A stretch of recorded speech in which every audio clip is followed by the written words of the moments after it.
So hello everyone, this is RJ Sukhdeep from radio महारानी और आज रेडियो वाला पॉडकास्ट में मेरे साथ हैं हिमानी कपूर।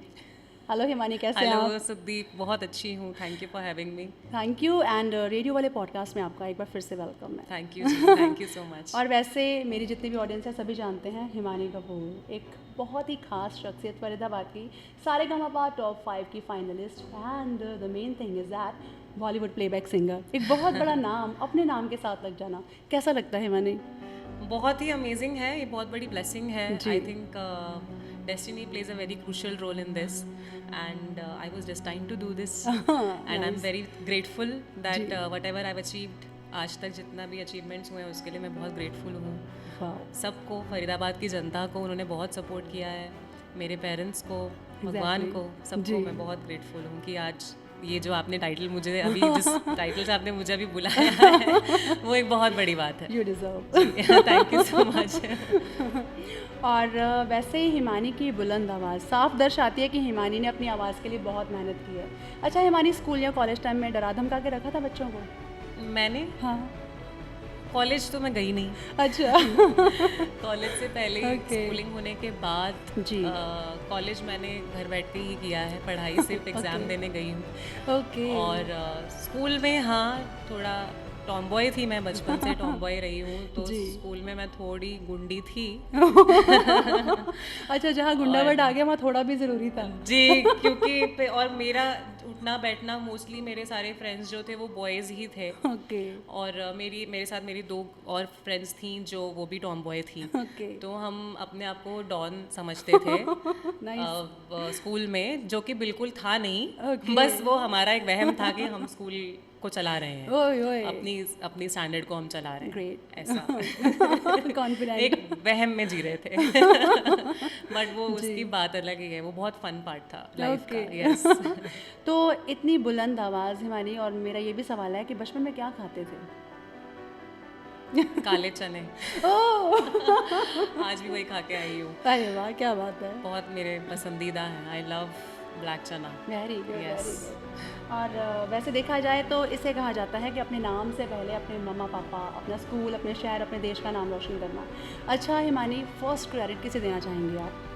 फर्स्ट क्रेडिट मेरे फादर को। ओके। हाँ, क्योंकि रियलाइज़ करने वाले भी वही थे कि जी। आवाज़ अच्छी है। जी। और फर्स्ट जो मुझे कुछ सिखाया गया है वो Yes. था है मेरे वतन के लोगों, जी। यशोमती मैया से बोले लाला एंड इतनी शक्ति हमें देना दाता। ये तीनों पापा ने बैठ बैठ के मुझे याद कराए हैं। ओके। और उसके बाद जब मैं अपने स्कूल डीएवी पब्लिक स्कूल में 29 सेक्टर में एक छोटा ब्रांच था उसका, I used to study there. Okay. बाद में जब वो छोटे छोटे ब्रांचेस सब मिल गए जी। तो सेक्टर 14 जिसके प्रिंसिपल श्री एवी भल्ला साहब, जी। वो वहाँ हमें शिफ्ट किया गया 4th स्टैंडर्ड में। ओके। वहाँ पे फिर ऋतु मार्कन मैम हैं, उन्होंने मुझे नोटिस किया कि क्लास में वो आई, म्यूज़िक क्लास का पीरियड था, वो आई, उन्होंने देखा कि इस कोने से थोड़ी सुरीली आवाज़ आ रही है, कौन गा रहा है यहाँ। तो उन्होंने 3-4 बच्चों को बोला तुम सुनाओ। तो जब उन्होंने मुझे सुना जी। तो उन्होंने कहा कि तुम आगे से कल से तुम आधा घंटा पहले आना वेरी स्कूल। नाइस। और उन्होंने मुझे इंट्रोड्यूस किया Mrs Anju Munjal. My God. Mrs Anju Munjal ने मुझे सुना, मेरी प्रथम गुरु हैं वो। Yes. उन्होंने मुझे सुना और सुनते ही उन्होंने शायद एक ऐसा विजन देख लिया जी। जो हम सब जिस फैमिली से बिलोंग करते हैं या हम जिस कम्युनिटी से बिलोंग करते हैं, शायद उनके लिए ये सपना देखना बहुत बड़ा है, ये विजन सोचना बहुत बड़ा है। जी। वो अंजू मैम ने सोचा और वो विजन उन्होंने मेरे पेरेंट्स को स्पेशली स्कूल में बुला के ओके। बताया।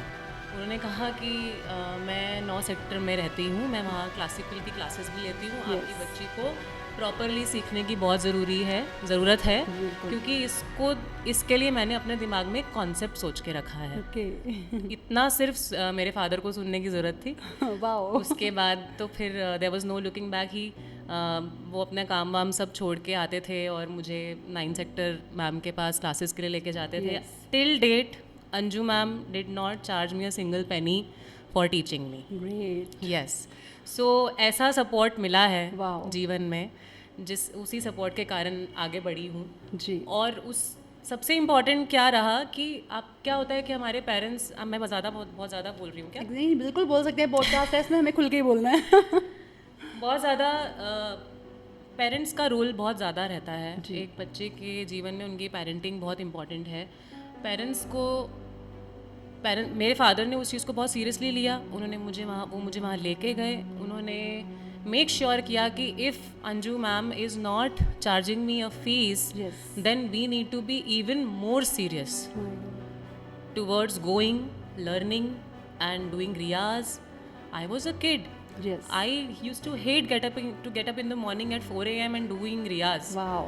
But Papa used to push me. नहीं उठो जल्दी करो, करना पड़ेगा. Okay. 4 बजे उठ के रियाज करना, जो भी अंजू मैम ने सिखाया है वो तैयार करके फिर अगली बार जाना. जी. 1-2 बार डांट भी पड़ी है, मार भी खाई है मैंने अंजू मैम से.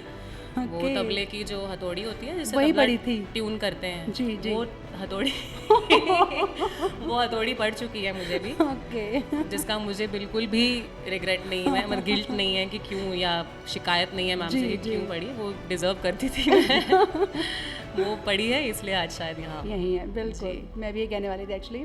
और हिमानी, अगर बात की जाए डॉक्टर अंजू मुंजाल मैम, क्योंकि मेरी भी उनसे बात हुई थी और मैम ने एक ही बात की कि उनके बहुत सारे गोल्स थे हिमानी को लेके, हिमानी की आवाज़ सुन के. तो रियली हम दोनों में एक सिमिलैरिटी है जी. हम दोनों ही डॉक्टर अंजू मुंजाल मैम के स्टूडेंट हैं. Yes. हाँ, और ये बात अलग है, मुझे अभी तक हथौड़ी नहीं पड़ी है तो शायद मैं इसलिए भी बहुत लैग कर रही हूँ. तो यहाँ कमी मेरी तरफ से भी रह गई है. ओके. अच्छा, वैसे कहते हैं कि सक्सेस के पीछे की ना एक स्टोरी रह चुकी होती है कि इंसान की लाइफ में बहुत कुछ आता है, उसे झेलना पड़ता है, लेकिन जो झेल जाता है ना वो अपनी अलग ही पहचान बना लेता है.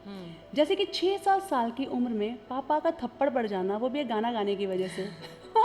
कुछ ऐसा ही हुआ था हिमानी के साथ भी. हिमानी, मैं ज़रूर जानना चाहूँगी कि वो किस्सा क्या था. वो हालांकि विजुअली मुझे बहुत अच्छे से याद नहीं है. ओके. बट उसके कुछ चंक्स मुझे याद हैं. टीवी नया आया था घर पे. ओके. और उस टाइम पे बहुत कम लोगों के पास, पूरे कॉलोनी में कम थे टीवी. मेरे पापा का टीवी का बिजनेस था, इसलिए हमारे पास टीवी एक आया ब्लैक एंड वाइट. ओके. जिसमें ये गाना आ रहा था, चोली के पीछे क्या है. Me being a 5-year-old kid, I did not know what it means. Yes. तो I was so enjoying while singing. बहुत अच्छे से चोली के पीछे क्या करके गा रही थी सुन के, और सडनली कहीं से तो थप्पड़ आया. और मैंने देखा पापा ने मुझे थप्पड़ मारा है और पापा बोल रहे क्या गा रही हो तुम, ये सब गाने नहीं गाने, ये अश्लील गाने हैं. ओके. मैं तो ऑब्वियसली मैं रोने लग गई, मुझे क्या पता अश्लील गाने हैं. तो उन्होंने कहा कि नहीं, मैं तुम्हें सिखाऊंगा. जी. अगले ही दिन पापा कैसेट लेके आए, उसमें था मेरे वतन के लोगों. यशोमती मैया से बोले नंद लाला, इतनी शक्ति हमें देना दाता. एक करके बाबा ने मुझे ये गीत फिर सिखाए. वाओ. और बस यही स्टोरी. ये स्टोरी थी. और वैसे कहते हैं कि एक आर्टिस्ट की लाइफ में बचपन से कुछ ना कुछ ऐसी जर्नी रही होती है, और तभी आज हम यहाँ हैं. क्योंकि अगर किसी सेलिब्रिटी या आर्टिस्ट का एफर्ट है तो उससे भी ज़्यादा एफर्ट पेरेंट्स का होता है, मम्मा पापा होता है, और उसके साथ साथ हमारे जो म्यूज़िकल गुरु हैं उनका भी बहुत एफर्ट, जैसे कि डॉक्टर अंजू मुंजाल मैम की हमने बात की. जी. अच्छा, वैसे क्लासिकल म्यूज़िक की अगर बात की जाए, अपने आप में बहुत खास एंड वेरी हार्ड, और ऊपर से अगर स्टडी की बात की जाए, उसका बर्डन, उसका प्रेशर भी बहुत ज़्यादा. और मेरे साथ तो वैसे भी नॉन मेडिकल के स्टूडेंट बैठे हुए हैं. और third, the most important thing, cooking का भी बहुत शौक है इन्हें. तो कभी कन्फ्यूजन नहीं हुई हिमानी की होम साइंस लेके काश मैं शेफ़ बन जाती, या फिर नॉन मेडिकल लेके डॉक्टर बन चुकी होती? सिंगिंग लाइन ही चुनी आपने. जी, वो अंजू मैम को ही जाता है श्रेय. क्योंकि मैं तो आर्किटेक्ट बनना चाहती थी. ओके. और इसलिए मैं नॉन मेडिकल का ऑप्शन मैंने ले ही लिया था 11th स्टैंडर्ड में. और वो होता है ना, जब आपके बोर्ड के रिजल्ट्स आने में 3 महीने का टाइम होता है, वो 3 महीने के अंदर आप जो सब्जेक्ट आप लेना चाहते हो आप उस क्लास में बैठ जाते हो. तो मैं नॉन मेडिकल में बैठ गई थी क्योंकि मेरी मैथ्स बहुत अच्छी है. और मेरे मैथ्स में बहुत अच्छे मार्क्स आए थे 10th स्टैंडर्ड में. और मेरे मैथ्स के टीचर जो नॉन मेडिकल सब्जेक्ट्स में जो मैथ्स के टीचर थे, he was very happy with me कि ये एक बहुत अच्छी एक स्टूडेंट हमको मिल गई है. बट अगेन अंजू मैम को बहुत सदमा लगा कि मैंने नॉन मेडिकल ले लिया है, अब मैं म्यूज़िक पे ध्यान नहीं दूंगी, पढ़ाई में बिजी हो जाऊंगी. उन्होंने फिर से मेरे पेरेंट्स को बुलाया और बुला के उन्होंने कहा, इसने तो नॉन मेडिकल ले ली है, अब ये पढ़ाई करेगी तो म्यूज़िक कब करेगी. बिल्कुल. इसको आर्ट्स दिलवाओ. और arts could have been my last till now. If I could go back, I will never take arts. Arts में बहुत बहुत थ्योरी है, बहुत थ्योरी है, मेरे को आर्ट ज़्यादा डिफिकल्ट थी, मेरे को शायद नॉन मेडिकल इतनी डिफिकल्ट ना लगती बिकॉज उसमें प्रैक्टिकल सम्स ये वो उसमें मुझे बहुत इंटरेस्ट आता है। बट ऑब्वियसली पापा ने मैम की सुनी और मैंने फिर ह्यूमैनिटीज़ ले ली। ओके, वो अलग बात है कि ह्यूमैनिटीज़ के चलते चलते 11th स्टैंडर्ड के चलते चलते फिर सारेगामापा का मेरा जो ऑडिशन है वो क्लियर हो गया था। Very nice. ओके, अब आते हैं अपने सारेगामापा की जर्नी पे ही। वैसे रियलिटी शोज़ के बारे में अगर बात की जाए तो हिमानी आप काफ़ी रियलिटी शोज़ में पार्टिसिपेट कर भी चुकी हैं जी। और बात करते हैं यहाँ पे अपने इंडियन आइडल सीज़न 1 ऑडिशन की। जी, वो भी आप जीत चुकी होती, लेकिन वो 24 डेज़ वाला किस्सा क्या था? आपने इतनी कहाँ से मतलब नॉलेज ये कहाँ से आपको इतनी हमने information कुरेद के निकाला है मिली सब अरे, कुछ। बाप रे बाप। तो इंडियन आइडल के फर्स्ट के ऑडिशंस में मैं गई थी दिल्ली में और मुझे लाइन में लगना नहीं पड़ा बिकॉज जब उसके ऐड आ रही थी टीवी पे तो बिना पापा से कुछ डिस्कस किए मुझे लगा कि यार ये तो कुछ सिंगिंग का कंपटीशन होने जा रहा है, तो मैं वो एक कॉल करना था, मिस कॉल करना था, कुछ तो करना था, वो मैंने अपने आप कर दिया। पापा को बताया कि पापा मेरा ऑडिशन है ऐसे करके इंडियन आइडल में, पापा भी एक्साइटेड हुए। मैं वहाँ गई तो पता चला कि जो 1 अगस्त तक 16 इयर्स के हो गए हैं यस, वो ही एलिजिबल हैं। ओके। और मेरा बर्थडे था 24 अगस्त को और ये जो ऑडिशन थे ये हो रहे थे नहीं आई थिंक हाँ audition was on 1 August and I was turning 16 years old in on 24 August. Okay, तो 24 डेज से उन्होंने मुझे फिर वो एक भी ऑडिशन हुआ ही नहीं सुना। मैंने उन्हें बोला आप सुन तो लीजिए। उन्होंने कहा नहीं ma'am you are not eligible for this, please try again next year. फिर बोल के उन्होंने भेज दिया। फिर सारेगामापा में गई। और वहाँ से हम बहुत कुछ अचीव करके लाए। वहाँ से फिर आप वो जर्नी सबने देखी। बिल्कुल, हमने अपनी आंखों से देखी है और रियली उस टाइम सब कहते थे कि एक अलग टेक्सचर है आपकी आवाज़ का हिमानी, तभी मैं आपकी आवाज़ के लिए अमेजिंग एंड बुलंद आवाज़ यूज़ कर रही हूँ ये वर्ड्स ना। रियली यू डिज़र्व इट ये वर्ड्स, क्योंकि नॉर्मल अगर हम अपनी आवाज़ की बात करें तो हाँ कहते हैं किसी की स्वीट वॉइस है, मेलोडियस वॉइस है, बट हाँ आपकी बुलंद आवाज़ है। Thank you. अच्छा, वैसे हिमानी जी जो रियलिटी शोज़ हम देखते हैं दिखने में जितने ईजी एंड ट्रुथफुल लगते हैं, तो अगर इनके पीछे की बात करें तो क्या ये सच में इतना ईजी है या फिर गोलमाल है भी, सब गोलमाल है? नहीं, सब कुछ रियल ही था। ओके, ऑनेस्टली जी। सारेगामापा का वो फर्स्ट सीजन था जिसमें मैं थी, दैट वाज चैलेंज 2005 या और उसमें सारे मेंटर्स थे, उनके झगड़े भी रियल थे। उनके हमारा प्रेशर भी परफॉर्म करने का बहुत रियल था जी। काफ़ी कुछ उसमें रियलिटी ही थी। वो बीच बीच में शान भैया को कुछ ऐसे क्वेश्चंस दे दिए जाते थे जो उनकी आपस में कंट्रोवर्शियल स्टेटमेंट्स वो बोलते थे, तो आपस में उनका झगड़ा वगड़ा होने पे टीआरपी अच्छी आती थी। तो जब वो एक बार हिमेश जी ने बोला विनीत को कि मुझे तेरे घर में रोटी चाहिए, उसके बाद जो टीआरपी बढ़ी है उस शो की, we are still grateful to Himesh ji that he did that and because of that people actually started watching. But then क्या होता है कि कोई चीज़ नेचुरली कभी हो जाए और उस पर आपको बहुत टीआरपी मिल जाए और उस पर आपको बहुत पॉपुलैरिटी मिल जाए, तो लोग फिर उसको ये बना लेते हैं, एक टूल बना लेते हैं, हथियार बना लेते हैं कि अब तो यही करेंगे। तो वो ज़्यादा होने लगा है आजकल। जी, रियलिटी शोज़ मुझे बिल्कुल पसंद नहीं है देखने। बच्चे अच्छे आ रहे हैं गाने वाले, डेफिनेटली आ रहे हैं, लेकिन उनसे वो सब करवाना कि मैम मुझे आप तो मेरा क्रश हो, फूल देना है, आई लव यू मैम, छोटे छोटे बच्चे कर रहे हैं। I don't know what is it doing with their brains, mentally वो कहाँ उनको वो लेके जा रहा है, या वो बच्चे अपने बारे में क्या सोच रहे हैं। मुझे चिंता होती है ये सोच के। I do not support these. बच्चों का रियलिटी शो तो definitely it's a big no for me. And बड़े भी जो आ रहे हैं वो भी इतने बड़े नहीं होते हैं, वो भी उसी एज में आते हैं जिस एज में मैं गई थी, 16, 17, 18 साल के बच्चे होते हैं। तो उनको वो परफॉर्म करने के बाद आजकल क्या हो रहा है कि after the episode has been shot, उनकी आवाज़ में ट्यूनर ऐड किया जा रहा है, ऑटो ट्यून ऐड किया जा रहा है। तो अब हम जब उसको सुनते हैं टीवी पे तो उनके स्वर हमको 440 सुनाई देते हैं। तो वो थोड़ा मुझे लगता है कि नहीं होना चाहिए। और ऑनेस्टली जो जजेस के रिमार्क्स भी आ रहे हैं वो भी बहुत जेन्युइन नहीं लगते हैं। आई थिंक वो गुमराह किया जा रहा है ऑडियंस को भी, जी गुमराह किया जा रहा है जो परफॉर्मर है उसको भी, और खुद से तो आप झूठ बोल ही रहे हो। बिल्कुल। तो मैं मुझे रियलिटी शोज़, अब जो रियलिटी शोज़ आ रहे हैं, मैंने ना वो देखे हैं, क्योंकि उनमें जो अच्छे सिंगर हैं वो अपने आप ऊपर आ जाएंगे, जी उनकी मेहनत रही, उनकी लगन रही, तो वो अपने आप ऊपर आ जाएंगे और वो सबकी नज़रों में आ जाएंगे। True. क्योंकि सोशल मीडिया बहुत ही एक स्ट्रॉन्ग एक प्लेटफॉर्म बन गया है सबकी अपने टैलेंट को दर्शाने के लिए एक बहुत अच्छा माध्यम बन गया है सोशल मीडिया। तो रियलिटी शोज़ की पता नहीं मुझे अब, I don't think it's needed, it is just for entertainment, mayor entertainment for those people who have a lot of time at home, who wants to cut vegetables and make food, and you know after coming back from office they want to chill, तो वो घर बैठे हैं, सब लोग इकट्ठे बैठ के देख रहे हैं, सिर्फ वही लोग देख रहे हैं।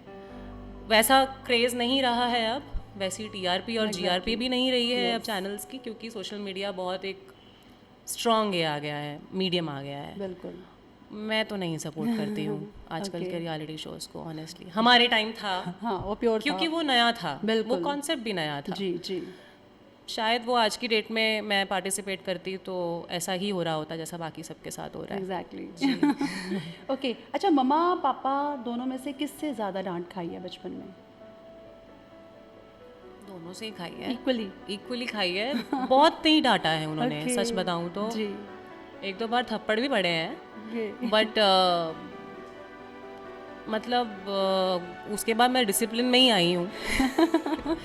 बट उन्होंने बहुत नहीं डांटा है। तो भी मुझे इतनी, मेरी कोर मेमोरी में कोई ऐसी मेमोरी नहीं है जो बहुत ही हर्टफुल रही हो उनके साइड से। जी, तो ग्रेट। और रियलिटी शोज़ में जैसे कि अपने फैमिली, अपने पेरेंट्स से दूर रहना पड़ता है माने, तो वो सफ़र कैसा था? लकीली मेरे parent, my father and my mother have been very strict about this thing कि नहीं मुझे अकेले छोड़ना है। तो जब मैं 16 years old की थी, और I was not 18, right, I was not an adult, so one parent was allowed to stay with you.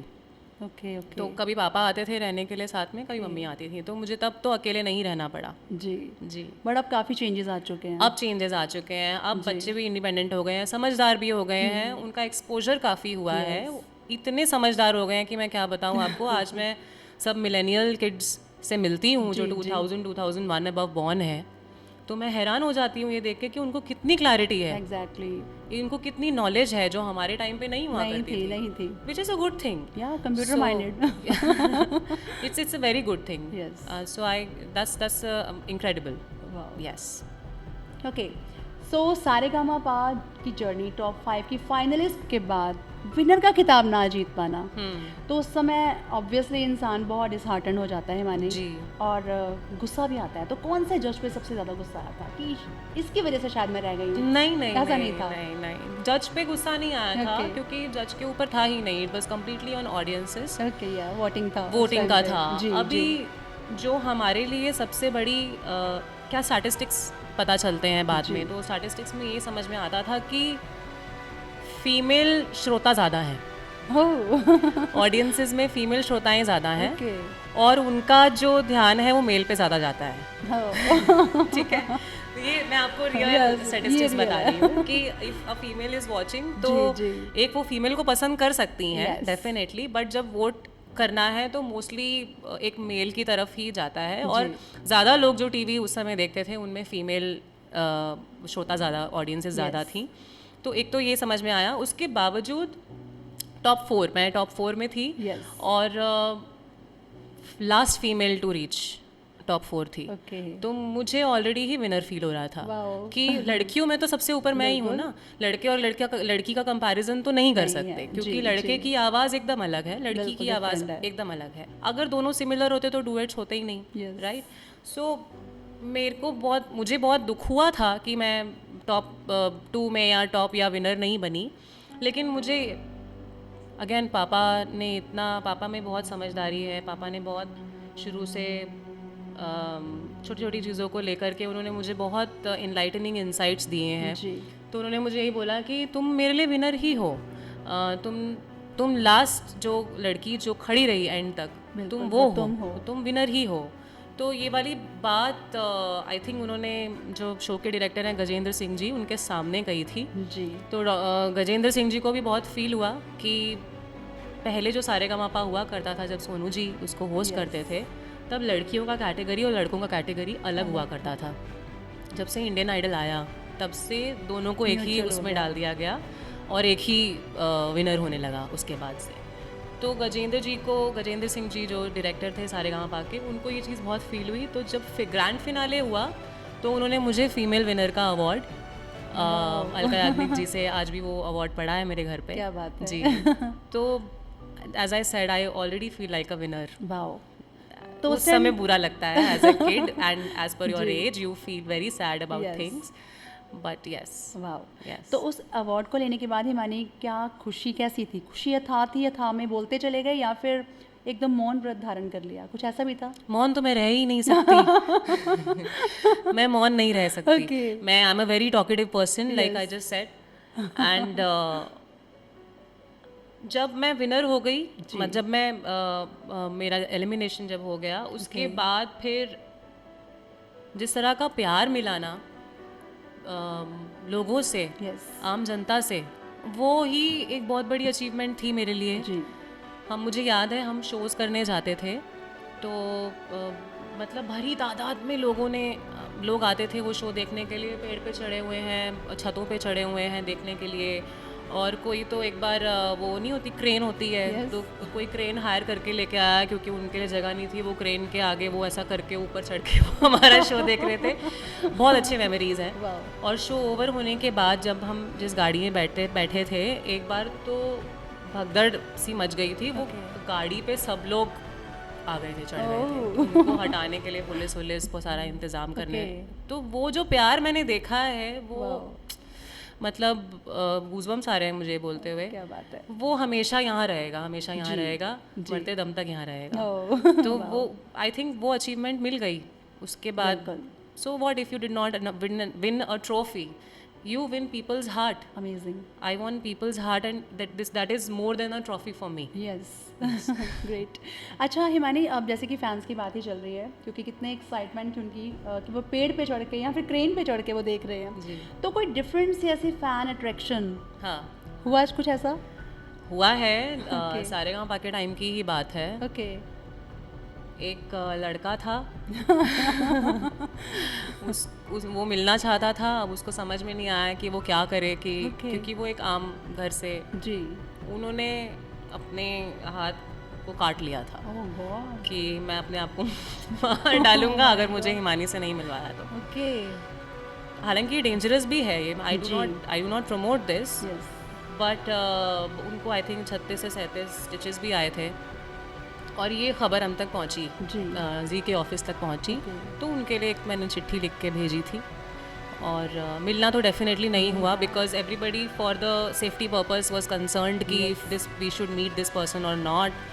तो काफ़ी डिस्कशंस हुए थे जी के ऑफिस में इसको लेके। फिर मैंने उनको एक फाइनली चिट्ठी लिख के भेजी थी। तो ये एक पागलपन वाला एक किस्सा आया था फ़ैन का। बाकी बेस्ट ये है कि till date I keep receiving lot of DMs on my Instagram, on my YouTube, on my Facebook that you know when you were coming on TV I was 5 years old. I'm like okay. I still remember you, my family was crazy for you. So I keep receiving these messages. I keep receiving some messages from aunties uncles specially because वो लोग उस समय इतने ज़्यादा involve थे जी। और वो हमको अपना परिवार मानने लग गए थे। तो अभी तक वो है, सब जिनको याद है उस ज़माने में जिन्होंने देखा उनको सबको याद है, सब याद है। ग्रेट। अच्छा हिमानी, जैसे एक पॉपुलैरिटी गेन करने के बाद ऑब्वियसली घर से हम नॉर्मली नहीं निकल सकते क्योंकि फैंस आपके पीछे पीछे भागेंगे ऑटोग्राफ के लिए।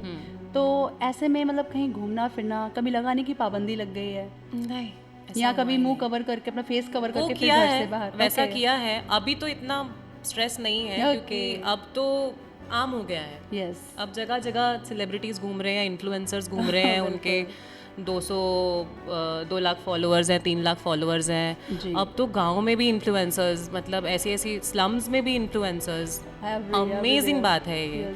तो अब ऐसा कुछ, it's not a big deal to be a celebrity now these days. It's just that कि आप कितने यूनिक हो, आपकी शेल लाइफ कितनी है, जी आप कितने लॉन्ग जा रहे हो अपनी जर्नी में, वो इम्पॉर्टेंट है। यस आप कितनी मेहनत कर रहे हो अपनी आर्ट पे, वो इम्पॉर्टेंट है। एग्जैक्टली। हाँ, तो सो अपनी फेवरेट एक्टर सुष्मिता सेन के लिए हाँ। चिंगारी मूवी में एक ठुमरी गाई थी आपने। जी। एविडेंटली खुशी बहुत ज़्यादा होगी आपको, ये हम जी। समझ सकते हैं। और ऐसे में सुष्मिता सेन के क्या वर्ड्स थे आपके लिए? सुष्मिता जी ने जब मुझे मिली थी जी इस मूवी के प्रीमियर पे, ओके। उन्होंने मुझे देखा, you have song this song, oh my god. How old are you? I was like, I'm 17, ma'am. What? I thought it's a 30-year-old lady singing. You have such a maturity in your voice, such a Wow. maturity in your singing, and she was very happy. I still remember I was giving an interview bite. जी वहाँ पे interview चल रहे थे, सबके अलग अलग सब artist वहाँ आए हुए थे। Yes. मिथुन सर थे, सुष्मिता मैम थी, मैं थी, आदेश सर थे, ओके सबके अलग अलग चैनल वाले वीडियो ले रहे जी। थे, वाइट ले रहे थे। तो मैं सुना रही हूँ गाना, and suddenly she came from the back from nowhere and she started doing कि वाह वाह वाह क्या गा रहे हैं। तो मेरे लिए मतलब आई वाज लाइक, दिल इतना मेरा धक धक धक धक धक धक हो रहा था उस समय, Wow. क्योंकि मेरी वो फेवरेट है टिल डेट, आज जी। बचपन से लेके आज तक, मतलब इतना एडमायर किया है मैंने उनको। Wow. मतलब उनकी पर्सनालिटी, उनका aura, the way she talks, Yes. the way she walks, everything about her, I really admire her. Beautiful. She's a beautiful soul, yes a beautiful person, beautiful human being, and she's so talented. She could do any role, you know. Really? She has done so many. She has such a versatility in her Yes. acting. I really, I till date, she's my favorite and most favorite. Great. And I was very lucky to do my debut Yes. in Bollywood, that too for her. Wow So I think it was a you are very lucky. yes. Wow. Okay so Himesh Reshammiya के साथ भी आपने काफ़ी गाने किए जी। And one of the most Arijit Singh ji की अगर बात की जाए जी। तो सेट पे क्या लगता था हिमानी की घबराहट किन के साथ ज़्यादा होती थी, डर किन से लगता था? हर बार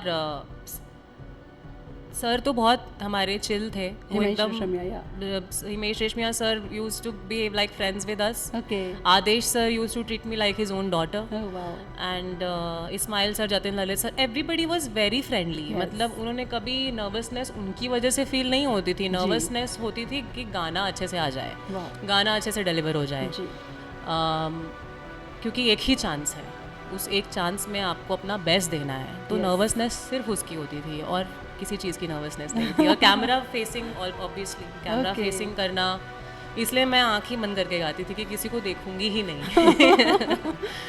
अरिजीत सिंह जी के साथ भी आपने डेब्यू किया, एक गाना जो उन्होंने आपके साथ गाया और कंपोजिशन भी उन्हीं की थी. जी. तो उस टाइम कैसा लगा हिमानी? तो this is for the film Pagglait. Yes beautiful film yeah about women empowerment yes and in a very entertaining way. I loved how Sania has delivered in the film, and I love how Umesh sir has made the entire film and the script. Yes And I love that how Guneet ma'am has, you know, she's the producer. I'm really big fan of Guneet ma'am's Wow. work. बहुत मेरे को पसंद है ma'am का काम. तो उसमें अरिजीत ने अपना as a music director debut किया है. ओके और उसमें गाने भी लिखे हैं नीलेश मिश्रा सर ने, जिन्होंने बहुत सालों से लिखना बंद कर छोड़ दिया दिया था. था. उन्होंने कहा था अब मैं नहीं लिखूंगा बॉलीवुड के गाने, और ऐसा कमबैक हुआ उनका, और इतना सॉलिड कमबैक हुआ. क्या उन्होंने शब्द लिखे हैं, हर गाने के लिरिक्स इतने ब्यूटीफुल हैं. और अरिजीत ने भी अतरंगी ट्यून्स बनाई हैं, मतलब जो नॉर्मल नहीं है, जी बिल्कुल या जो शायद सुनने में बहुत इजी लगती हैं, फ्लॉलेस लगती हैं, लेकिन जब गाने जाओ तो समझ में आता है कि अरे बाप रे, ये क्या बना दिया इसने. तो लॉकडाउन चल रहा था, ओके और मुझे अरिजीत के जो पूरी टीम है जो उनको हैंडल करती है, तारसेम मेन है. Tarsem also, I know Tarsem from very long okay time. Tarsem has also बहुत ग्रो किया है उन्होंने. अरिजीत को भी वो बहुत आगे लेके गए हैं. तो तारसेम का फ़ोन आया कि हिमानी, वो अरिजीत एक गाना कर रहा है एक फ़िल्म का, तो तुम्हारी आवाज़ में 2-3 गाने ट्राई करने हैं. ओके मैंने बोला हाँ हाँ बिल्कुल, मोस्ट वेलकम. तो उन्होंने अरिजीत ने मुझे सॉन्ग भेजा अपनी आवाज़ में गा के, और 3 गाने भेजे उन्होंने. ओके तो मैंने अरिजीत को बोला कि एक एक करके करते हैं, तेरा एक गाना याद करने में मुझे 2-3 दिन लग रहे हैं, कैसा गाया है तूने, ऐसा थोड़ी गाते हैं। मतलब सार्काज़म है, मैंने कहा ऐसे गाएगा तो हम कैसे गाएंगे। वो सीखने में मुझे बहुत टाइम लगा, बहुत ही। द सॉन्ग इज़ कॉल्ड थोड़े कम अजनबी, यस एंड उसको सीखने में मुझे बहुत टाइम लगा, to be very honest. Lockdown लगा हुआ था, हम मिले नहीं हैं, सारी कॉन्वर्जेशन हमारी फ़ोन पे हो रही है। मैं अम्बाला में थी उस समय, अपनी मासी के यहाँ चिल कर रही थी, क्योंकि लॉकडाउन है, कहीं जा नहीं सकते, और मासी का घर जो बना हुआ है वो खेतों के बीच में बना हुआ है एकदम, चारों तरफ खेत हैं, और वहाँ पे बहुत अच्छा, बहुत मज़ा आता है। तो मुझे जब भी ब्रेक लेना होता है मैं मासी घर चली जाती हूँ। मासी घर पे थी, और मैंने बोला कि अभी कहाँ रिकॉर्ड करेंगे, यहाँ तो स्टूडियो वगैरह कोई, मेरा तो सेटअप यहाँ है ही नहीं, सेटअप बॉम्बे में है। तो मैंने एक फ्रेंड है, उन्हें कॉल किया, मैंने बोला कि चंडीगढ़ या मोहाली या कहीं पे हम किसी स्टूडियो का अरेंजमेंट कर सकते हैं क्या? तो उन्होंने स्पेशली वो स्टूडियो खुलवाया। The studio's name is, I can't recall it right now, Rabab I think, studio Rabab in Mohali. तो वहाँ पे मैं गई, मैंने उनका अरिजीत का एक गाना रिकॉर्ड किया, और फिर मैं वापस लौट के आई तो अरिजीत का फ़ोन आया, हाँ रे मैंने सुना रे, अच्छा गाया तूने, बट मैंने तेरे को स्टोरी बताया था क्या? मैंने बोला नहीं, तूने स्टोरी नहीं बताया। उसने बोला ठीक है, अब मैं तेरे को स्टोरी समझाता हूँ कि क्या स्टोरी है और किस सिचुएशन पे गाना बेस्ड है, फिर तू कल वापस जाके रिकॉर्ड कर। मैंने बोला okay done. Yes, it is a task because it's not an easy composition, and to deliver emotions as per the actor, to deliver emotions as per the situation, you also have to act as a singer while singing, of course, right? So he told me the entire story, and then he said कि तेरे को एकदम मीरा के zone में जाना है। okay. Meera by जैसे कैसे गाएगी कृष्ण भगवान के लिए, who does not exist physically, is not there, but she is in love with him.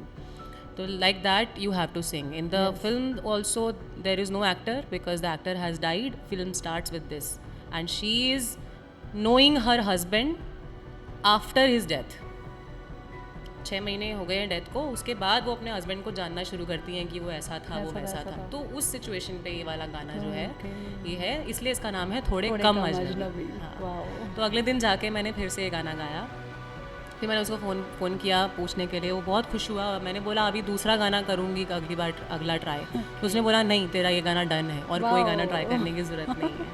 उसको ये था कि 3 में से एक कुछ रख लेगा, और क्योंकि उसके पास अपॉर्चुनिटी आई थी एज अ म्यूज़िक डायरेक्टर, तो he wanted to make all the good singers sing in his album. वो चाहता था कि क्योंकि मेरे हाथ में है अब सब कुछ, तो जितने भी अच्छे सिंगर्स हैं जिनको अपॉर्चुनिटी मिलनी चाहिए, जो डिज़र्व करते हैं अकॉर्डिंग टू हिम, उन सबसे वो गवाना चाहता था। तो मेरे भी गाने के 3 वर्जन्स हैं एल्बम में। जो एक चिन्मय मैम ने गाया है, और एक झुम्पा मॉन्डल करके उनकी ही गाँव की एक हैं सिंगर, एक वर्जन उन्होंने भी गाया है। मेरा फिल्म में वर्जन है, और 2 वर्जन है इसमें, उसके भी मतलब टोटल 4 वर्जन है। एक मेरा सोलो वर्जन है और एक अरिजीत के साथ है। तो I think he did a video call after the recording was done, and he was like कि प्रणाम है तेरे को, प्रणाम है, तूने क्या गाया है, कैसा गाया है। मैंने बोला धत, तूने जैसा गाया है उसका मैंने 20% भी नहीं गाया है। तो उसने बोला नहीं, तूने बहुत अच्छा गाया है, हम ये डन कर रहे हैं, तेरा डन हो जाएगा। और वो हो गया। फर्स्ट टेक आर्टिस्ट है हिमानी? नहीं, वो सेकंड टेक कर लो, चलो। हाँ, it took a lot of takes, I'll be very honest, it took a lot of takes to sing this song। और हमने अलग अलग स्केल चेंज करके भी गाया, कि पहले इस स्केल में भी ट्राई करते हैं, इस स्केल में भी ट्राई करते हैं, आधा नोट ऊपर नीचे करके भी हमने ट्राई किया। आई थिंक जब पूरी मेहनत हो जाती है ना, ये सब प्रोसेस में क्या हुआ कि गाना अंदर घुस गया। तो फिर सेकेंड डे जब गई और उसका जो लास्ट में जब मैंने गाया, तो वो फ्लॉलेस निकल के आ गया। इसलिए ज़रूरी है लिरिक्स याद करने, इसलिए ज़रूरी है धुन को अच्छे से याद करना, अपने अंदर घुसा लेना, और फिर उसको परफॉर्म करना। Not just in recording studio but everywhere. To all the budding artists who look for small tips, this is one of the very important tips for them, that not only just doing riyaz is your riyaz. Singing on not just singing is doing riyaz. Listening carefully is also a riyaz. When you are listening to an artist who has done इतनी साधना, इतनी तपस्या, जब आप उन artist को सुन रहे हो तो आपको उनसे उतने सालों का रियाज किया हुआ सीखने को मिल रहा है। बिल्कुल। तो एटलीस्ट जो उन्होंने इतने सालों का 5 मिनट में गाया है, आप कम से कम 100-200 बार तो सुन ही सकते हो। उसके वो उनको आप घोट के पी सकते हो, फिर उसके बाद आप परफॉर्म कीजिए, आपको खुद कितना मज़ा आएगा। मज़ा आएगा रियली। तो ये बहुत ज़रूरी है, listening and learning and then performing. Very good. अच्छा, वैसे हिमानी बहुत छोटी सी उम्र में, महज 16-17 साल की उम्र में इतनी पॉपुलैरिटी गेन कर लेना, इतना नाम हो जाना, और वैसे अगर मैं बात करूँ स्कूल टाइम की भी, तो म्यूज़िक क्लास के लिए काफ़ी क्लासेस आपको बंक करनी पड़ी क्योंकि म्यूज़िक पे ध्यान देना था। काफ़ी टीचर्स जो थे ना वो हिमानी से खफा रहती थी जी, और उनके वर्ड्स क्या थे वो भी जानेंगे हिमानी से, लेकिन पहले ये जानते हैं कि हिमानी उनके वर्ड्स किस कदर बदले जब आप टॉप 5 फाइनलिस्ट के बाद अपने स्कूल रीज्वाइन किया। जी। तो उनके वर्ड्स में क्या चेंजेस आए? देखिए, वो बहुत स्वाभाविक है। यस, ये बहुत स्वाभाविक है जी। और बहुत बहुत ज़्यादा ह्यूमन नेचर है वो। हम शायद हमने भी ऐसा कभी किया होगा, किसी को हमने कभी किसी टाइम पे बहुत हल्के में लिया होगा, लेकिन जब उस इंसान ने कुछ अचीव किया होगा तो सडनली हमारी उसके प्रति इतनी रिस्पेक्ट बढ़ गई होगी। एग्जैक्टली। मेरे साथ भी हुआ है। It is very normal to on their part also how they used to think. And when I was their student and not studying properly, that time also they were doing their job, yes, being a good teacher. या complaining कि पढ़ नहीं रही है, ध्यान नहीं दे रही है, इसका सब म्यूजिक में ध्यान रहता है। पापा को बुलाया था एक बार मेरी हिंदी टीचर ने। ओके। तो उन्होंने कहा कि इसका म्यूज़िक छुड़वाइए आप, ये बहुत म्यूज़िक क्लास में बहुत जाती है और होमवर्क नहीं करती थी ना कभी, तो भी मैं म्यूज़िक में जाना है बोल के चुपके से बहुत बंक मारे हैं मैंने। मतलब अंजू मैम ने जब बुलाया है तब तो टेंशन नहीं है क्योंकि उन्होंने बुलाया है, मैम ने बुलाया, मैम ने बुलाया है तो टेंशन नहीं है, मैम विल कवर मी। बिल्कुल। बट जब मैंने होमवर्क नहीं किया है तब कौन कवर तब करेगा? तो मैं झूठ बोल के जाती थी कि मैम ने बुलाया है। तो ऐसा मैंने हिंदी में बहुत किया। ओके। तो हिंदी मैम ने मेरे पापा को बुलाया और उन्होंने कहा कि आपकी बच्ची बिल्कुल पढ़ाई की तरफ इसका ध्यान नहीं है, इसकी हिंदी देखिए कितनी कमज़ोर हो गई है, इसका आप थोड़ा म्यूज़िक आप छुड़वाइए, इसको हिंदी में इसको बोलिए पढ़ाई में ध्यान दें। जी। तो पापा टुक अ पॉज, मेरा एकदम धक धक हो रही है कि आज तो बहुत डांट पड़ने वाली है, ऐसा हो रहा है मुझे जैसे मैं I can still feel it, that's why I was doing this. तो पापा ने बोला कि मैम म्यूज़िक तो नहीं छोड़ेगी ये, हाँ इसकी हिंदी बेहतर हो जाए इसका मैं ध्यान दूंगा। Okay, great. और वो मेरे लिए ऐसा था कि मेरे पापा तो सुपर हीरो है ऐसा वो एक फीलिंग आती है ना। तो इस पे अभी I was having a conversation with ma'am also downstairs and sir also, yes, that as a parent it's so important yeah, to support your child. Yeah, and at that time जब पढ़ाई को लेकर के इतना स्ट्रेस डालते थे parents बच्चों के ऊपर कि ये नहीं आए, मार्क्स नहीं आए, वो नहीं आए, और उनकी को करिकुलर एक्टिविटीज़ को बहुत भी नहीं थे, उनको वैल्यू नहीं दी जाती माध्यम भी थी। नहीं थे, एक्सपोजर भी नहीं था, बहुत टीवी चैनल्स और ये इंस्टाग्राम फेसबुक कुछ भी नहीं था उस टाइम पे। तो I think my father is one of the examples of how a parent should be for their child, and I'm so grateful for my parents, and my mother is a very मतलब silent रह के उन्होंने या जो back ये नहीं होते जो पर्दे के पीछे रहकर जो मेहनत करते हैं, वो मेरे मम्मी पापा दोनों हैं। जब मैं 16-17 साल की थी सारेगामा जीतने के बाद, जब मैं बॉम्बे रहने लगी तो मेरे फादर मेरे साथ वहाँ रहते थे, मेरी मम्मी की जॉब थी वो छोड़ नहीं सकती थी, she was an officer in WCD women and child development, और वो अपनी जॉब यहाँ करती थी फरीदाबाद में, और मेरा ब्रदर मम्मी के साथ रहता था। तो I think for me my entire family has done a lot of sacrifices and I am very grateful to that, and they have become the examples of how a parent should support their child. अब तो easy हो गया है, I think ऐसे parents की वजह से ही अब ईजी हो गया है, जो पेरेंट्स अपने बच्चों को आजकल सपोर्ट भी कर रहे हैं, उनको पुश कर रहे हैं, उनकी चीज़ों को पूरा कर रहे हैं, उनकी लर्निंग की प्रोसेस में जो जो चीज़ें उनको लगेंगी उनको वो पूरा कर रहे हैं, उन्हें कॉन्फिडेंस दे रहे हैं, मोटिवेट कर रहे हैं। तो I think it's because of such parents like mine I am very grateful to them. Wow. Yes. Okay Himani, जैसे 16-17 साल की उम्र की अगर हम बात कर रहे हैं तो उस उम्र में जैसे कि कहा कि इतना फेमस हो जाना, जी. एक अलग ही पहचान बना लेना, तो ऐसे में फ्रेंड्स का क्या रवैया था, क्या बिहेवियर था उनका? क्योंकि फैंस तो पागल होते थे हिमानी से मिलना है. हाँ. तो फ्रेंड्स क्या कहते थे यार, स्पेशल फील करते थे या फिर चल ना? नहीं, फ्रेंड्स ही थे. ओके, वो नहीं बदले. वो नहीं बदले and I am very glad वो नहीं बदले. ओके. उनका वो वैसे ही थे. जी. एक दूसरे से स्लैंग यूज़ करना, एक दूसरे को की टांग खींचना, वो वैसे ही थे. वो बिल्कुल वो चेंज change नहीं हुए. नहीं आई थिंक हालांकि बहुत ज़्यादा मैं उनसे टच में अब नहीं हूँ. ओके. एक दो ही फ्रेंड्स हैं जो लास्ट तक आपके साथ रुक जाते रहते हैं या हैं. ठहर जाते हैं या जी. आपको हर तरह की आपकी सिचुएशन को समझते हैं. वो हर कोई नहीं समझ ये पाया, चीज़ नहीं समझ नहीं सकते समझ सब. पाया कि अब ये ऐसे क्यों बिहेव कर रही है या अब ये वैसा क्यों बिहेव कर रही है, क्योंकि they don't Exactly. No, it's not their fault also. Yes. So, but they were all absolutely the way they were. Okay. So, I'm happy Oh, very good. about that. तो कभी लगा नहीं हिमानी कि मतलब इस उम्र में आके अगर मैंने ये खिताब जीत लिया, ये नाम कमा लिया, तो कुछ रुक सा गया है, कुछ ऐसा लगा? हाँ, बिल्कुल. 16 साल की उम्र में आपकी लर्निंग एज है वो. या वो एज है जब आपको ना बच्चे को देखना है, ना पेरेंट्स का कुछ देखना है, ना पति को देखना है. मतलब आप अकेले Free है, हो, अपने आप पे फ्री हो, ध्यान देना. कोई Yeah. रिस्पॉन्सिबिलिटी नहीं है. Yes.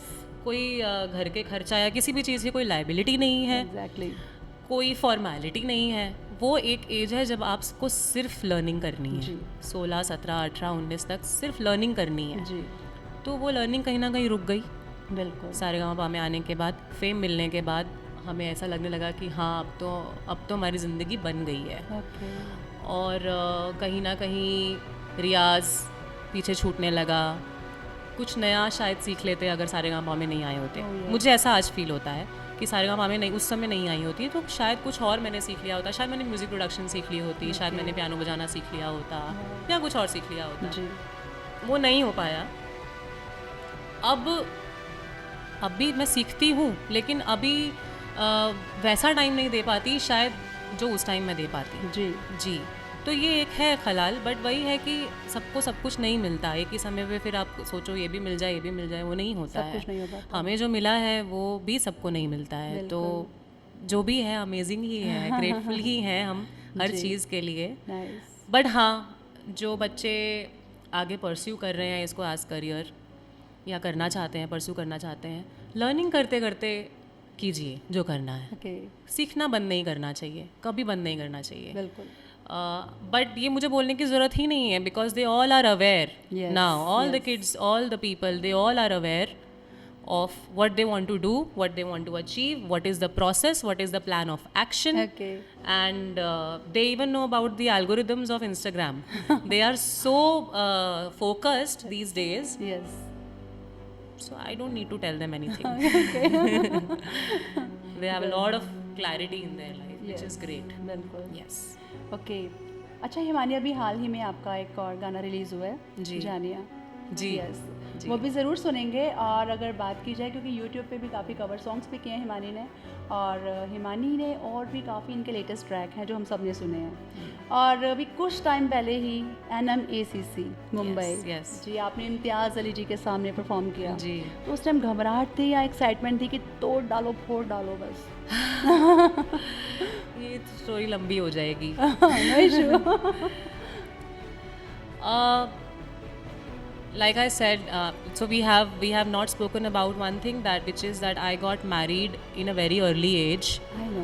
in 2011, Okay. and after that I chose not to pursue music as career. Yes. Because I wanted to give priority to the family and to the life that I had chosen. Yeah. Right. But क्योंकि छोटी थी, इतनी अक्ल नहीं थी, इतनी maturity नहीं थी कि, और इतनी समझ नहीं थी कि म्यूज़िक के बिना मैं रह नहीं पाऊँगी. बिल्कुल. तो म्यूज़िक जब छोड़ दिया तो लाइफ एकदम अधूरी लगने लगी. और with age, with year by year, I started missing music to an extent that I started going into depression. Because music जो मेरा एक अहम हिस्सा है मेरी रूह का, वो मैंने ही मतलब खुद से ही छोड़ दिया, दबा दिया. तो अब उसको खोलने का टाइम था. और 5 साल के मेरे रिलेशनशिप के बाद Yes. I chose to get out of that life and come back to music which was not easy at all. I had to start actually from scratch.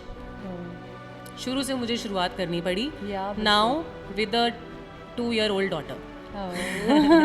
तो वो और भी ज़्यादा डिफिकल्ट था. Challenging. एंड आई थिंक कि जब ऐसा कोई चैलेंज आता है ना तो आपको सडनली भगवान एक फायर दे देते हैं जी. आपके अंदर. बहुत Anju ma'am was very disturb. Ma'am ने बोला आप कैसे करेगी, Yes. बहुत डिफिकल्ट है. मैंने बोला मैम मैं कर लूँगी. Oh, wow. मैम ने बोला कि तेरे को कॉन्फिडेंस है तो मुझे भी है. Okay. तो पेरेंट्स अगेन पापा ऐसे खड़े थे मेरे साथ, सब पिलर बन के, Wow. सपोर्ट बन के खड़े थे. मेरा ब्रदर अब बड़ा हो गया, Okay. वो भी एक पिलर ऑफ स्ट्रेंथ आज तक है मेरे लिए. जी. मेरी mumma was also very, she got very emotional. Mom you know how moms are, you know she got Yeah. Very emotional. Baby बेटा देख ले सब ठीक हो सकता है. जी.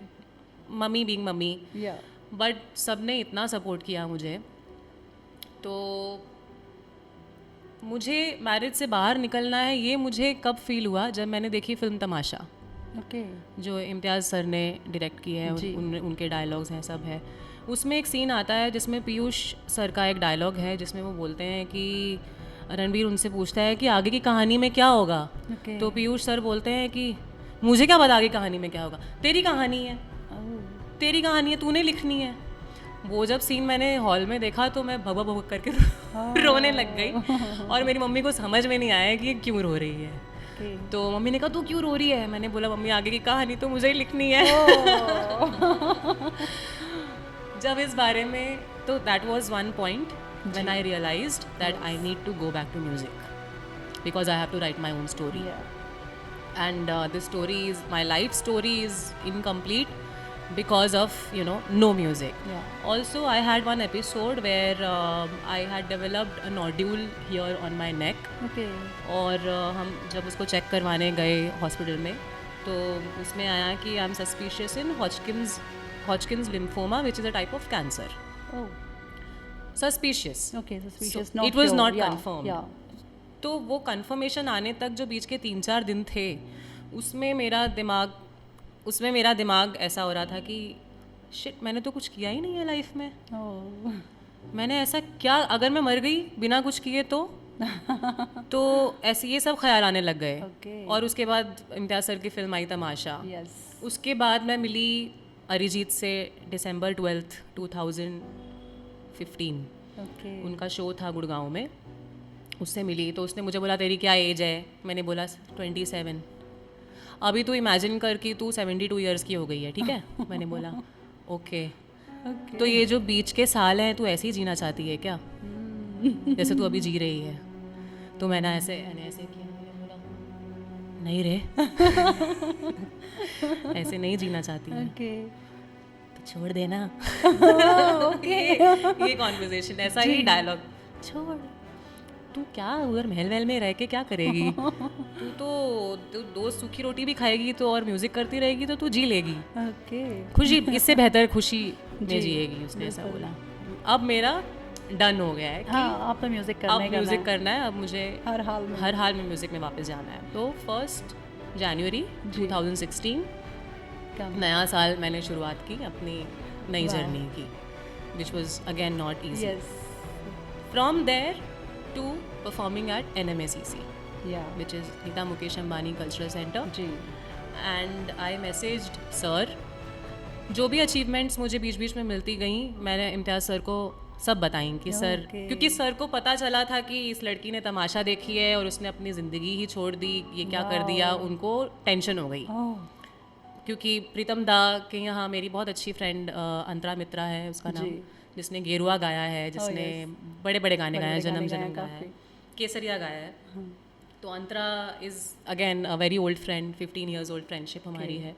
अंतरा ने प्रीतम दा को बताया, प्रीतम दा ने इम्तियाज़ अली सर को बताया. तो इम्तियाज़ अली सर ने कहा कि मुझे मिलवाओ इस लड़की से, मुझे श्योर होना है क्योंकि मुझे रिस्पॉन्सिबल फील हो रहा है कि मेरी मूवी देख के किसी ने घर ही छोड़ Life दिया ही change कर है, दिया लाइफ अपनी. ही हाँ. कोई शिफ्ट कर रहा है. मुझे श्योर होना है कि मैं ठीक कर रहा हूँ जीवन में कि नहीं. Okay.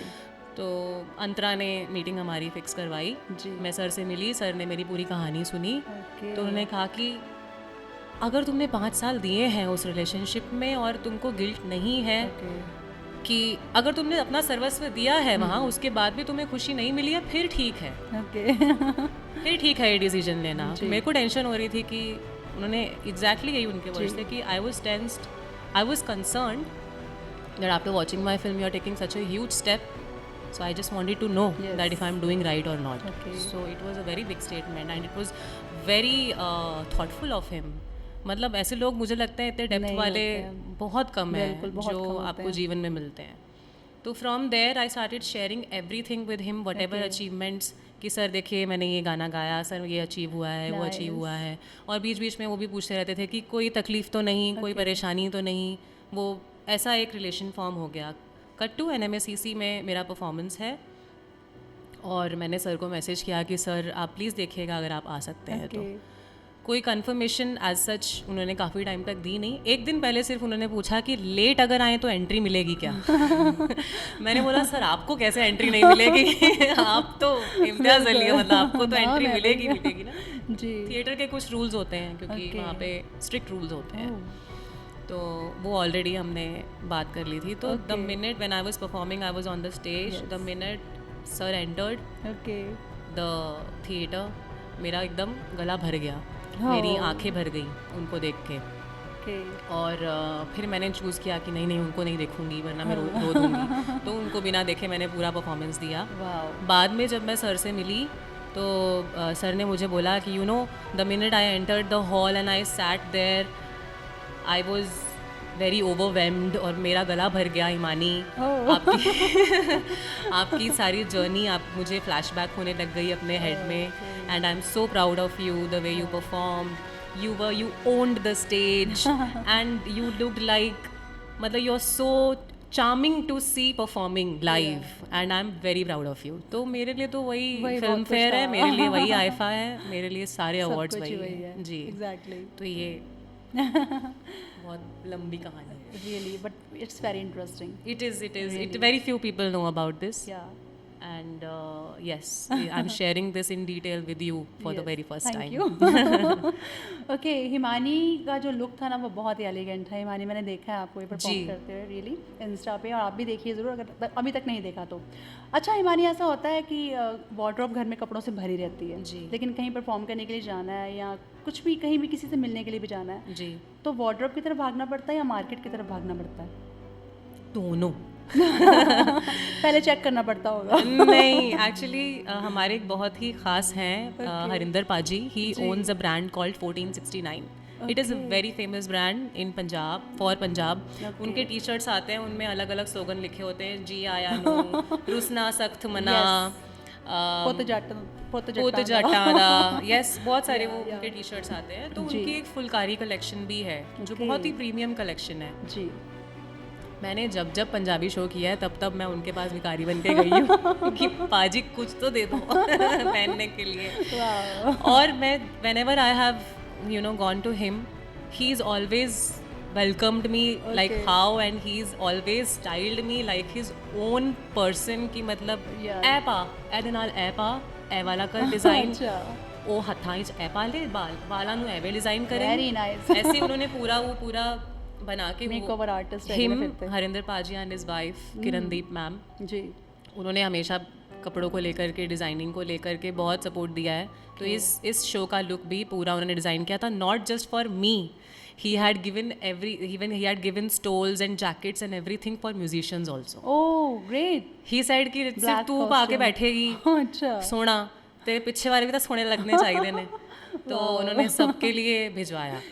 यस, तो हरिंदर पाजी के लिए तो तालियां हरिंदर पाजी के लिए he will be very happy to see this। yes, सुन के हमें बहुत अच्छा लगा, और बहुत रियली कम लोग होते हैं एब्सोल्युटली जी। हमारे बहुत अच्छा लगा, और मुझे लगता है कि पॉडकास्ट हमारा अभी तक यहाँ ख़त्म नहीं हुआ, क्योंकि अब गानों की जर्नी स्टार्ट होगी जी। ठीक है, उसके बाद हम फिर से कुछ बातें भी करेंगे, लाइक गेम्स खेलेंगे, वो भी गानों में ही खेलेंगे। अच्छा, ऐसा? यस। हिमानी को इसमें से बहुत कुछ खोजना है, तो हिमानी आप स्टार्ट कर दीजिएगा काउंटिंग। ठीक है, कुछ वर्ड्स हैं जो आपको काउंट करने हैं, क्योंकि वो आप की सारी जर्नी इसी में ही सब कुछ इन्वॉल्व है। ओके।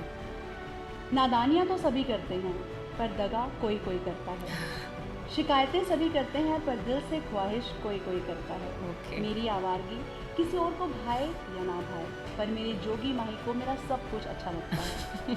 चलो बताती हूँ, थोड़े कम अजनबी थे हम, इसलिए पहली पहली बारिश ची दिल दियाँ सारियाँ गल्लां कर चुके सी। मुझे उसकी फ़कीरी पसंद थी, विरासत नहीं, इसीलिए चले आए तेरे डर से तेरे पास। सपने सी मेरे कि पाके जुत्ती कसूरी, चलना है तेरे नाल ते गौना है लट्ठे दी चादर। काला डोरिया भावें होवे किदां दा भी हाल। यही सी मेरी छोटी जी कहानी जिस च मेरा सब कुछ टुट गया। तू सी दरिया ते दरिया वांग मेरी जिंदगी चो ही बह गया। अच्छा वाह वाह वाह वाह वाह वाह, तो इसमें मुझे आपको उम्मीद है आपने हिमानी बहुत मेहनत की है Sudeep. Thank you. Himani guess कर चुकी है कि मैंने क्या पूछना जी, था। आपने 13 मेरे गानों के नाम लिए हैं। Oh wow. Is the counting right? 13 Yes. Songs. May be अब मैं भी काउंट करती हूँ क्योंकि मैंने काउंट नहीं किए थे, मैंने बस एक कोट लिख दिया। हाँ, मैंने 13 गाने अपने Very सुने nice. हैं। नादानियाँ, दगा, शिकायतें, ख्वाहिश, आवारगी, जोगी माही, थोड़े कम अजनबी, पहली पहली बारिश, दिल दियाँ, फकीरी, तेरे डर से, 15 तेरे लई, जुत्ती कसूरी, लट्ठे दी चादर, काला डोरिया, टूट गया दरिया। अरे ये हो गए 17। 20 हो गए। 20 हो गए क्या? ओह 15 16। अच्छा, मैंने अभी से अभी भी मैंने अरे नहीं, आप जीत चुके हैं क्योंकि आपने गेस कर लिया कि मैं पूछ क्या रही हूँ जी आपसे। जी जी, बहुत मेहनती हूँ आप। हाँ रियली थैंक जी, यू। दिख रहा है। अच्छा किया 2 महीने टाला मैंने, उन्होंने और मेहनत की। सो हिमानी मेरा ना शो आंदा है खिड़ा रंग पंजाब ਦਾ। हाँ जी। ਜ਼ਰੂਰ ਸੁਣਿਓ 2 ਤੋਂ 5 ਆਂਦਾ। हाँ जी, ਠੀਕ ਹੈ, Monday to Friday. Okay. Okay, ਉਹਦੇ ਵਿੱਚ ਇੱਕ ਸੈਗਮੈਂਟ ਹੈ ਮੇਰਾ ਪੰਜਾਬੀ ਸ਼ਾਲਾ, हाँ जी, ਜਿਹਦੇ ਵਿੱਚ ਕੁਝ ਪੰਜਾਬੀ ਵਰਡਸ ਮੈਂ ਪੁੱਛਦੀ ਹਾਂ ओके। ਔਰ ਮੇਰੇ ਜੋ ਆਡੀਅנס ਮੇਰੇ ਲਿਸਨਰ ਹੈ ਉਹ ਮੈਨੂੰ ਆਨਸਰ ਰਿਪਲਾਈ ਕਰਦੇ ਨੇ ਇੰਗਲਿਸ਼ ਜਾਂ ਹਿੰਦੀ ਵਿੱਚ। हाँ जी, ਬਹੁਤ ਜ਼ਿਆਦਾ ਡਿਫਿਕਲਟ ਨਹੀਂ ਹੁੰਦੇ ਆ। ओके ਸੋ ਮੈਂ ਤੁਹਾਡੇ ਤੋਂ ਪੁੱਛਦੀ ਹਾਂ, ओके। ਮੇਰੇ ਵਰਡਸ ਜਿਹੜੇ ਨੇ ਉਹਨਾਂ ਚੋਂ ਫਰਸਟ ਹੈਗਾ ਹੈ ਕਲੀਚੜੀ। कलिचड़ियाँ नहीं, वो तो कलीरें होती हैं। कलिचड़ी कलीचड़ी यस कलिचड़ी is an ornament. या Yeah, you right right but right I can't. Kalichड़ी is ना no. ਚਲੋ ਮੈਂ ਐਕਸਪਲੇਨ ਕਰੂੰ। हाँ जी। ਹਾਂ, ਜਦੋਂ ਕੁੜੀ ਵਿਆਹੀ ਜਾਂਦੀ ਹੈ ਉਹਦਾ ਹਸਬੰਡ ਜਿਹੜਾ ਨਾ ਆਪਣੀ ਸਾਲੀਆਂ ਲਈ ਲੈ ਕੇ ਆਉਂਦਾ ਹੈ next day Oh yes. Silver ring Yes, या फिर yes. जो रियल साली होती है Yes, उससे yes, गोल्ड yes. कलिचड़ियाँ बहुत मिली हैं मुझे भी, yes. और तो- कलिचड़ी बोल के ही मिली है, फिर भी याद नहीं है। ओके सो ये एक पॉइंट मेरा है, ठीक है। हाँ। ओके हिमानी ने रहने दिया, ये स्किप कर दिया। छिक्कू चिक्कू। या छिक्कू। ओह शिट शिट यार।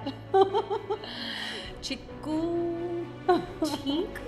नो चिक्कू तो किसी को ऐसे बोले ऐ बड़ा चिक्कू है। नो जैसे ऐसे हवा में तीर मार रही हूँ मैं। नहीं तुसी दस दो भी मैं ਚਲੋ ਤਾਂ छिक्कू बुरा- ਜਿਹਦੇ ਵਿੱਚ ਰੋਟੀਆਂ ਰੱਖਦੇ ਨੇ ਚਪਾਤੀ ਬਹੁਤ। ਯੈਸ चलो Okay. मैं इथों एनलाइटन होके जा रही हूँ आज। ਸੋ ਗੁੱਟ ਐਂਡ ਗੁੱਤ जी। ਇਹ ਦੋਨੋਂ ਕੀ ਹੁੰਦੇ ਨੇ? ਗੁੱਤ- ਸਪੈਲਿੰਗ ਦੋਨੋਂ ਦੀ ਸੇਮ ਹੈ, ਗੁੱਟ ਐਂਡ ਗੁੱਤ। गुट ता ब्रेड हो गई। Yeah. गुट हो गया ग्रुप। या Yeah. ਬਿਲਕੁਲ हाँ। ਕਿਸੇ ਹੋਰ ਚੀਜ਼ ਨੂੰ ਵੀ ਗੁੱਟ ਕਹਿੰਦੇ ਨੇ। कोट पता है, कोट के ਗੁੱਟ मेरे। ਤੇ ਬਿਲਕੁਲ ਆਹੋ। ਡਿਫਰੈਂਟ ਹੋ ਗਿਆ, ਹਨਾ। ओके देखो टेक्निकली मैंने आंसर दे दिया है। हाँ दे दिया वैसे तो। अब वो मेरी बात अलग है ना। नाइस। तो आप बताइए आप कौन से गुट? ये वाला गुट, ओके। जब हाथ शुरू होता है और कलाई जहाँ खत्म होती है तो इस पॉइंट को भी गुट कहते गुट हैं। कहते हैं। या और गुट झुंड ग्रुप को भी कहते हैं। यस। तो हिमानी जीत चुकी है हमारा third task. Hind. Hind. Hind नहीं। आप में हिंड है अपने काम के लिए। आग। पैशन। पास पास जा रहे हो आप। हाँ ये मुझे करना ही करना है। एकाग्रता। या जिद्दीपन। जिद्दीपन। हिंड मीन्स जिद। जिद। ओके। लिख लूं मैं? नहीं, भूल ना जाऊं। यूज करूंगी मैं ये वर्ड्स। पंजाबी लिखूंगी तो। परिंड। परिंड। यार आप मतलब क्या मतलब सोच के आए हो क्या इतने डिफिकल्ट वर्ड्स? ਬਈ ਮੈਨੂੰ ਪਤਾ ਲੱਗਿਆ ਸੀ ਹਿਮਾਨੀ ਨਾ ਪੰਜਾਬੀ ਗਾਣੇ ਗਾਉਂਦੀ ਹੈ, ਮੈਂ ਕਿਹਾ ਡੈਫੀਨਿਟਲੀ ਉਹਨੂੰ ਪਤਾ ਹੋਣਾ ਪੰਜਾਬੀ ਵਰਡਸ ਤੇ ਅੱਜ ਪੁੱਛ ਲੈਂਦੇ नहीं है, मैं पंजाबी गाए हैं पर मैं गूढ़ी पंजाबी सॉन्ग्स नहीं गाए। ਓਕੇ ਪਰ ਐਂਡ ਹੁੰਦੀ ਹੈ ਯੈਲੋ ਤਤਈਆ ਜੋ ਵੱਢ ਲੈਂਦਾ ਨਾ ਭੂੰਡ ਜਿਹਨੂੰ ਕਹਿੰਦੇ ਆ ਆਪਾਂ ਨਾ। यस यस भवरा। Yeah. ओके। ਉਹ ਹੁੰਦਾ ਪਰਿੰਡ। परिंड। ਸੋ आप भेज देना मेरे को ये लिस्ट। ਠੀਕ ਹੈ डेफिनेटली। और भी भेजना। ਬਹੁਤ ਸਾਰੀ ਭੇਜਾਂਗੇ। और इसी के साथ साथ बहुत ही एक इंटरेस्टिंग सी गेम हम खेलने वाले हैं, क्योंकि ये गेम होगी गायकी यानी कि म्यूज़िक की। गाना कुछ और है लेकिन सच में देखा जाए तो गाना कुछ और है। मीन्स टू से शब्द कुछ होंगे लेकिन जो पीछे का म्यूज़िक है, जो कॉम्पोजिशन है, वो बिल्कुल ही डिफरेंट है। और हिमानी होपफुली आप समझ गई हैं। मतलब शब्द अलग हैं और धुन अलग है, या और वो दोनों ही गाने हमने सुने हुए हैं। यस बिल्कुल। ओके। तो सुनने वाले जो हैं वो कंफ्यूज हो जाएंगे, क्योंकि जो शब्द, जो लिरिक्स हिमानी बोलेंगी वो किसी और म्यूजिक पे खेलेंगी। ओके, ठीक है, ठीक है। तो all the best Himani. Thank you. Start करें जी। ओके। तो सारा फोकस हिमानी पे होगा। तो मुझे बताना नहीं है कि मैं नहीं, आपने जो आप धुन है सिर्फ वो नहीं सीधा बतानी, गाना आपने है। सिर्फ लिरिक्स गाने हैं। ओके।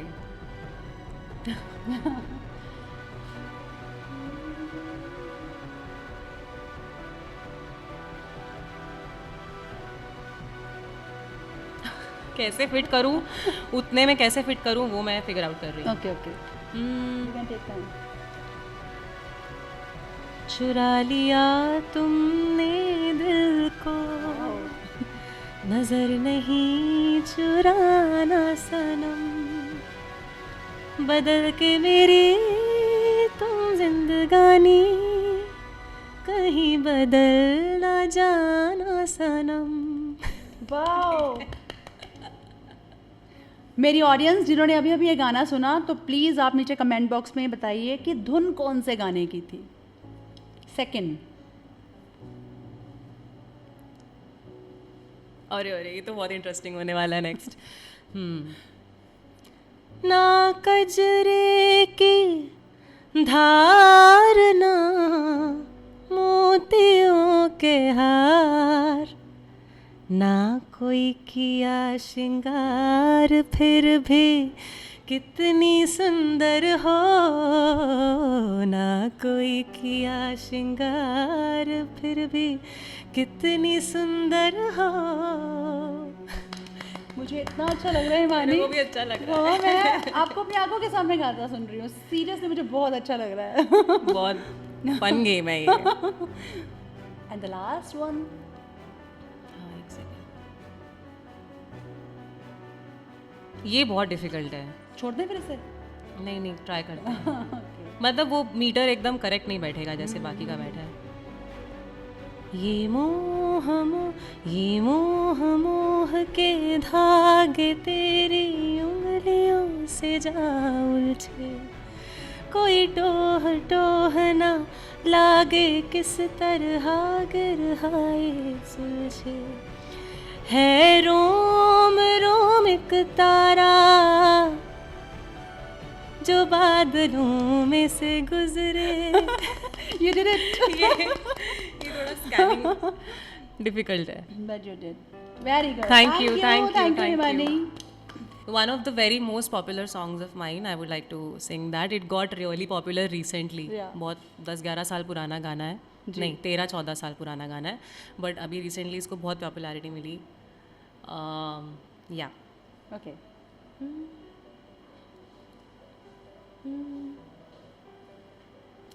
दम दम दम मस्त है, कैसी ये जस्त है, दम दम दम मस्त है, कैसी ये जस्त है, तेरी धुन में दिल है बंजारा, हो मुटियारा पेवारा, घर जायदाद सब हारा, हो मुटियारा पेवारा, घर जायदाद सब हारा, पर मन न मन न मन मन के, पर मन न मन न मन मन के, खामखा दीवाना है, ये दम दम दम मस्त है, कैसी ये जस्त है।